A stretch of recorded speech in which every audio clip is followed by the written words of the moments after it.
Pimply राज्य में राजा भीमदेव ने आज अपने दरबार में एक वैचारिक सम्मेलन का आयोजन किया था, जिसमें पूरे भारतवर्ष के विद्यालयों के सबसे उत्कृष्ट विद्यार्थी भाग ले रहे थे।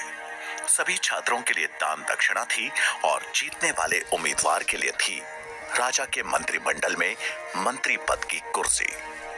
महामंत्री कृष्ण स्वामी सभी प्रतिभागियों से समाज के हित के बारे में प्रश्न पूछ रहे थे। क्या नाम है तुम्हारा? मेरा नाम ज्ञानेंद्र है।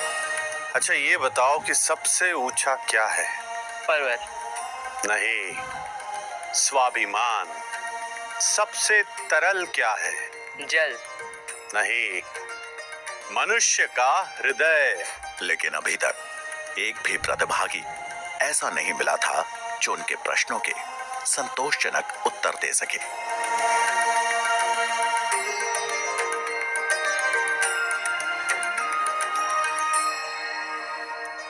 अपना परिचय दो। मैं चाणक्य पुत्र चाणक्य इस सम्मेलन में अपने महान विद्यालय तक्षशिला का प्रतिनिधि बनकर आया हूँ। मेरे शब्दों से तक्षशिला का सम्मान बढ़े, यही मेरी इच्छा है और लक्ष्य भी। अब मैं कुछ प्रश्न आपसे भी पूछूंगा। ये बताओ कि सबसे बड़ा शत्रु कौन है? अहंकार। अहंकार से बड़ा कोई और शत्रु नहीं। अच्छा, ये बताओ कि सबसे बड़ा धन क्या है? विद्या। विद्या ही सबसे बड़ा और अनमोल धन है। राजा भीमदेव ने उस उत्तर में कोई रुचि नहीं दिखाई। उनके लिए एक राजा के राजकोष का धन ही सबसे बड़ा धन था। और सबसे बड़ा वीर कौन है? दानवीर। चाणक्य का ये उत्तर राजा भीमदेव को चुभ गया। उन्हें लगा मानो चाणक्य उनकी संपन्नता, उनकी वीरता का उपहास कर रहा हो। रुकिए महामंत्री, इस ब्राह्मण बालक से अगला प्रश्न हम पूछेंगे। बताओ बालक, शास्त्र पढ़े या राजा? महाराज की जय हो।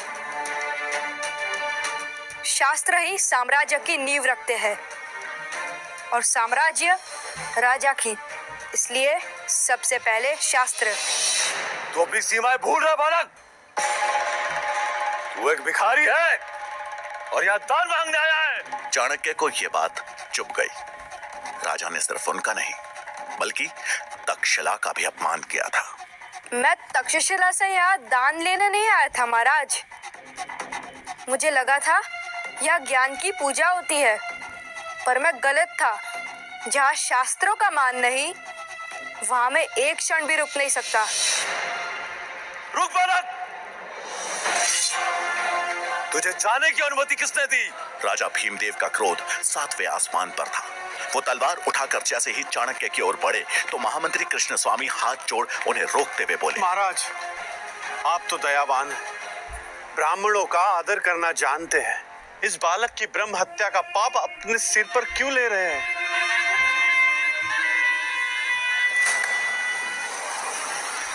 और एक बात गांठ बांध लो, अगर यही आचरण रहा तो जिस शिखा का तुम दम भर रहे हो ना, एक दिन ना तो वो रहेगी और ना ही उस शिखा को धारण करने वाला शीश।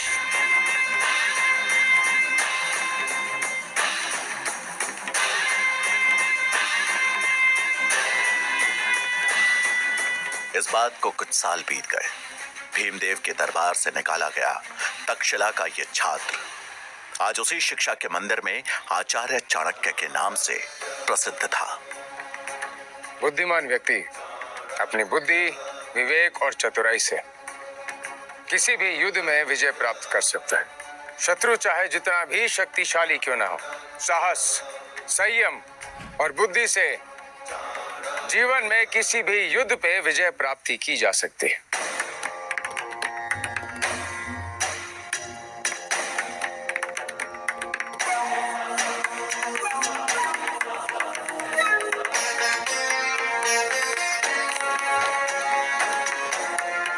खबर सुन चाणक्य चकित रह गए। सिकंदर कभी भारत पहुंच सकता है और ये सूचना अति शीघ्र महाराज धनानंद तक पहुंचनी चाहिए। आप तो जानते हैं ना, धनानंद कैसा राजा है, और भला वह आपकी बात क्यों मानेगा? मैं स्वयं महाराज के पास जाऊंगा अखंड भारत का प्रस्ताव लेकर। मेरा सुझाव मानिए, आप अपना कार्य कीजिए। बच्चों को शिक्षा देने का कार्य, उसी में भलाई है आपकी। आचार्य ब्राह्मण का कर्तव्य होता है लोगों का मार्गदर्शन करना, और यदि महाराज धनानंद अपने मार्ग से भटक गए हैं तो ये मेरा कर्तव्य बनता है कि मैं उन्हें सही मार्ग दिखाऊं।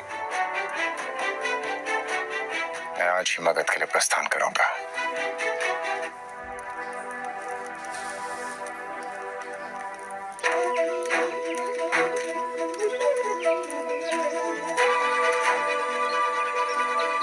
चाणक्य तक्षशिला से मगध के लिए निकल पड़े और 5 दिन का लंबा सफर तय कर पहुंच गए मगध की राजधानी पाटलिपुत्र।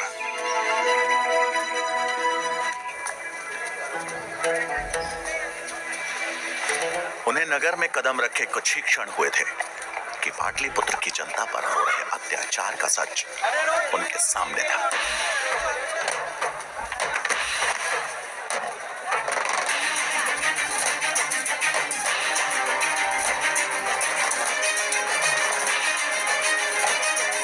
नगर के चौराहे पर कुछ सैनिक फांसी के फंदे से लटकते मृत शवों को नीचे उतार रहे थे।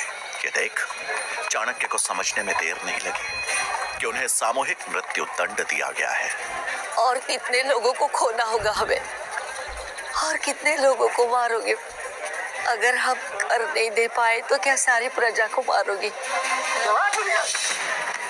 ज्यादा बात करेगी ना तुझे भी फांसी पर लटका दूंगा। माता संभालिए शर्म को। उठिए उठिए उठिए।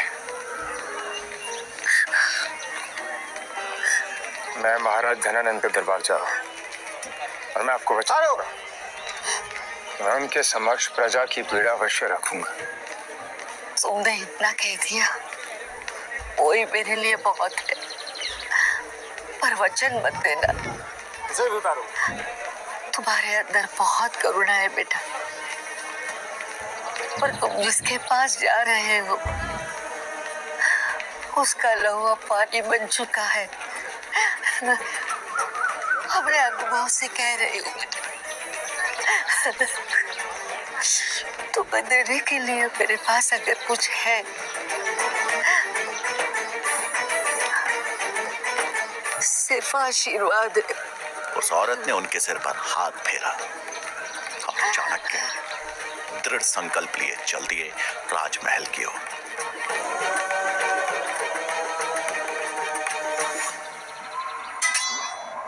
आप कौन हैं? मैं तक्षशिला का आचार्य चाणक्य हूँ। एक महत्वपूर्ण कारण हेतु मेरा महाराज धनानंद से मिलना अत्यंत आवश्यक है। महाराज अभी व्यस्त हैं, आप यहाँ प्रतीक्षा करिए, मैं अभी महाराज को संदेश भिजवाता हूँ।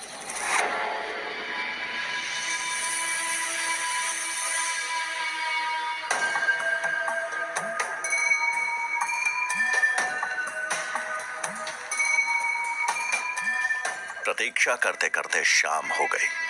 चाणक्य को समझ आ गया कि अब सीधे हाथ से घी नहीं निकलने वाला, उंगली टेढ़ी करनी ही पड़ेगी। थोड़ी देर बाद उनकी नजर कुछ रसोइयों पर पड़ी जो कि महल के पीछे वाले रास्ते से अंदर जा रहे थे। चाणक्य को उनका मौका मिल गया था।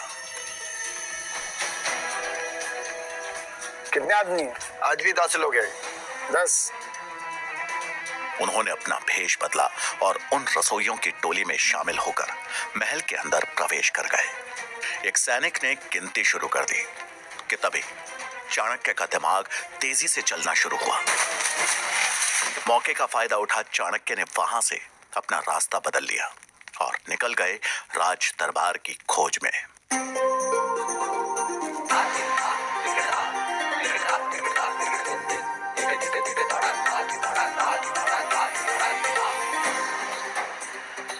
वो एक जगह रुक वापस अपने भेष में आए और कुछ ही देर में वो राज दरबार के अंदर थे। लेकिन ये क्या, राज दरबार में कोई राजसभा नहीं बल्कि सुंदरियों का नृत्य चल रहा था।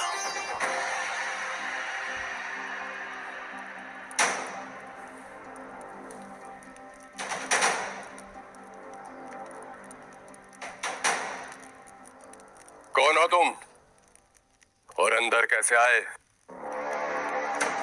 प्रणाम महाराज। मैं तक्षशिला का आचार्य चाणक्य हूं। प्रणाम आचार्य। और ऐसी क्या वजह रही कि आप बिना आग के अंदर आ गए?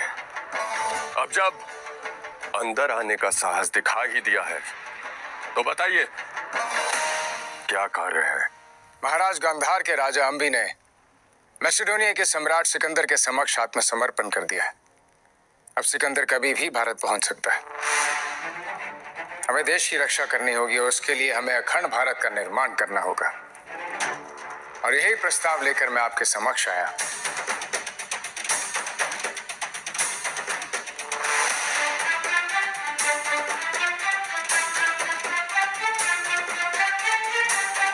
अपने घुटने पर बैठो।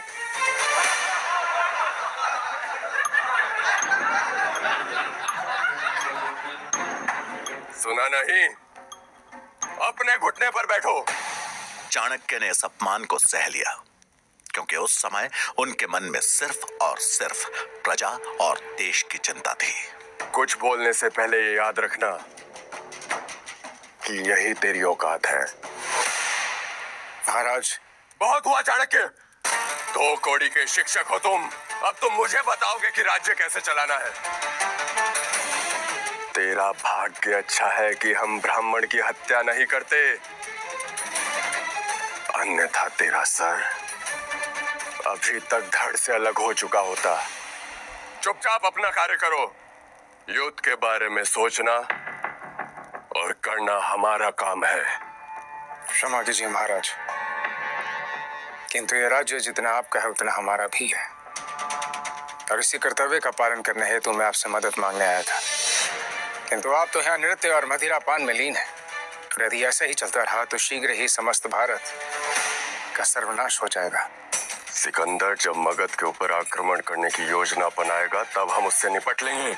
इससे पहले कि हम भूल जाएं कि तुम एक ब्राह्मण हो, जिस गति से यहाँ पर आए थे उसी गति से वापस लौट जाओ।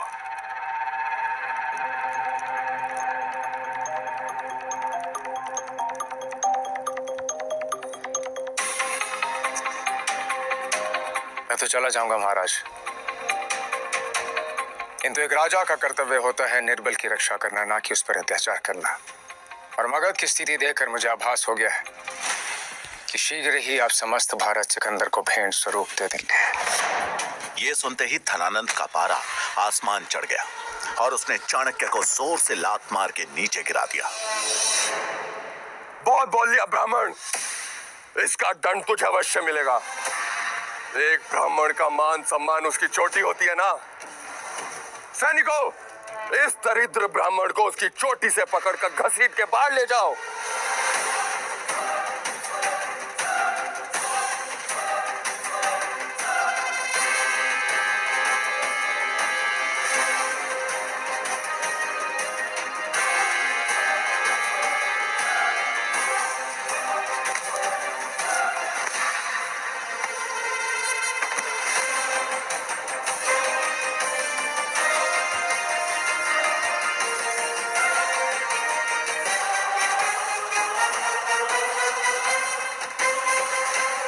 भूल होगी मुझसे जो तुझ जैसे पापी से मैं इस देश को बचाने की उम्मीद रख बैठा। अपमान किया है तूने एक शिक्षक का, ब्राह्मण की शिखा का, और तुझे इसका भारी मूल्य चुकाना पड़ेगा। मैं चाणक्य पुत्र चाणक्य तक्षशिला का आचार्य धरती और आकाश समेत 10 दिशाओं को साक्षी मानकर आज ये प्रण लेता हूं, जब तक तेरे और तेरे नंद वंश का समूल नाश नहीं कर देता, जब तक इस राज सिंहासन पे किसी योग्य राजा को नहीं बिठा देता, मैं अपनी शिखा नहीं बांधूंगा। आचार्य चाणक्य की यह प्रतिज्ञा नंद वंश के विनाश और अखंड भारत के निर्माण की घोषणा थी, जिसे सुन सब सन्न रह गए और चाणक्य बिना पीछे मुड़े वहां से निकल गए। सैनिकों, यदि ये ब्राह्मण भविष्य में इस राज्य के आसपास कहीं भी नजर आए तो इसका सर धड़ से अलग कर बीच बाजार में लटका दिया जाए। धनानंद से मिले अपमान के बाद चाणक्य ने उसी दिन मगध छोड़ दिया और अब आचार्य चाणक्य के जीवन का एक ही लक्ष्य था, एक ऐसे राजा को चुनना जो धनानंद की राजगद्दी छीन सके।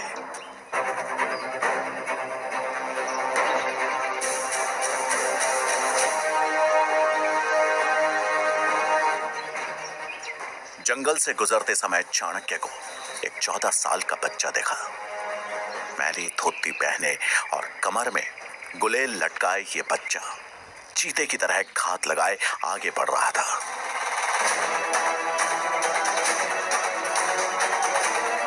कुछ दूर पीछे चलने के बाद चाणक्य ने देखा कि वो बालक जिन दो लोगों का पीछा कर रहा है वो भी एक अकेले जा रहे यात्री का पीछा कर रहे हैं।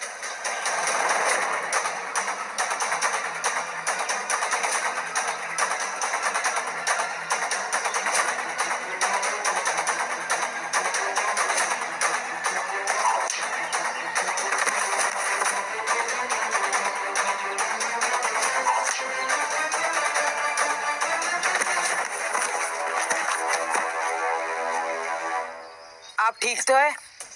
आपको चोट तो नहीं आई? तुमने आज मुझे सही समय पर बचा लिया, नहीं तो ये लोग तो मेरी जान ही ले लेते। अरे नहीं, ये लोग आपकी जान नहीं लेते, केवल आपको लूटकर यहाँ से चले जाते हैं।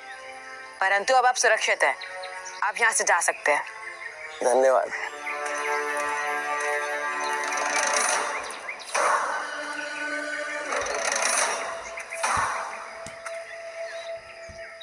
बालक ये क्या किया तुमने?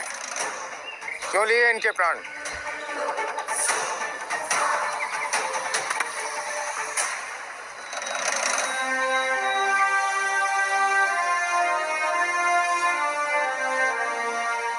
ये दोनों लुटेरे हैं और अक्सर चाकरी की नोक पे यात्रियों को लूट लेते हैं। अगर आज मैं इन्हें नहीं मारता तो उन यात्री के साथ हादसा हो सकता था। परंतु अब चिंता मत कीजिए, ये दोनों कुछ समय बाद उठ जाएंगे और तब तक वो यात्री भी कहीं दूर निकल चुके होंगे। तुम इतने विश्वास से कैसे कह सकते हो कि इन्हें कुछ नहीं हुआ? क्योंकि मैंने उन्हें एक ऐसी जगह मारा है जहाँ पे वो केवल मूर्छित हुए हैं, उन्हें चोट नहीं आई है। ये दोनों भी अपनी परिस्थितियों से विवश है, परंतु इसका मतलब ये तो नहीं कि चोरी करे। मेरे लिए वो यात्री और ये दोनों चोर एक समान है।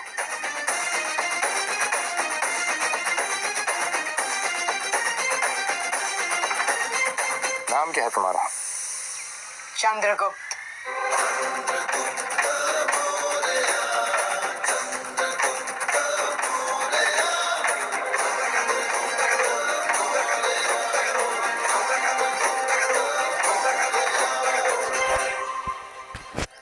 इस बालक में मुझे मगध का भविष्य दिखाई दे रहा है। एक राजा में दया और वीरता का संतुलन होना चाहिए। धनानंद, तूने अपने अहंकार में मगध की इस पावन मिट्टी को भी कलंकित कर दिया है और अब इस कलंक को मिटाने की प्रक्रिया आरंभ होती है। अधिक समय नहीं है तेरे पास, शीघ्र ही तेरे रक्त से मगध की इस पावन धरती को सिंचित किया जाएगा। आज मेरी खोज समाप्त होती है। मिल गया मुझे मगध का भविष्य, मगध का भावी सम्राट।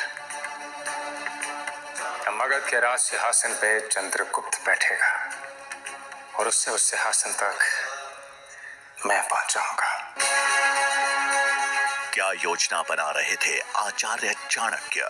जानने के लिए देखिए अगला एपिसोड